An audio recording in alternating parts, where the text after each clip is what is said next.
आपण महाराष्ट्रभर चित्र बघा, आपल्याला महाराष्ट्रभर दिसेल की भाजप असू देत, शिंदे गट असू देत, अजितदादांची राष्ट्रवादी असू देत, तिकडे कार्यकर्ता नाराज आहे. कार्यकर्ता का नाराज आहे? कारण त्यांना निवडणुकीचं तिकीट नाही.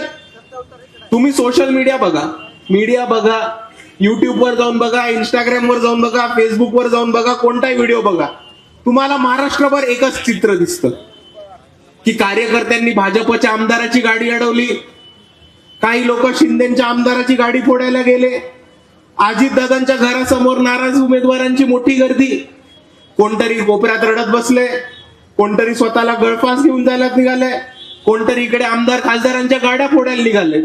आणि दुसऱ्या बाजूला मी आत्ताच इकडे येताना सोलापूरवरती प्रचार करून आलो. सोलापूरमध्ये तर मर्डर पर्यंत विषय गेलाय तिकीट न मिळाल्यावर.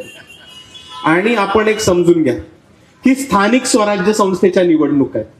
जे कार्यकर्ते पक्षाचं काम करतात, जे कार्यकर्ते पक्षाची भूमिका राबवतात आणि जे कार्यकर्ते एकनिष्ठेने तन मन धनाने पक्षासाठी लढत आले, त्या कार्यकर्त्यांना उमेदवारी मिळायची आणि त्या कार्यकर्त्यांनी नगरसेवक बनून सत्तेत जायची ही निवडणूक आहे. पण आपल्याला प्रस्थापित पक्षामध्ये काय दिसतं? तिकीट कोणाला मिळतं? प्रस्थापिताला, प्रस्थापिताच्या पोराला, प्रस्थापिताच्या कार्यकर्त्याला, पैसेवाल्याला, मटका सट्टावाल्याला, ड्रग्सचे धंदे करणाऱ्याला, दारूचे अड्डे चालवणाऱ्या आणि तमाम गुंड्याला.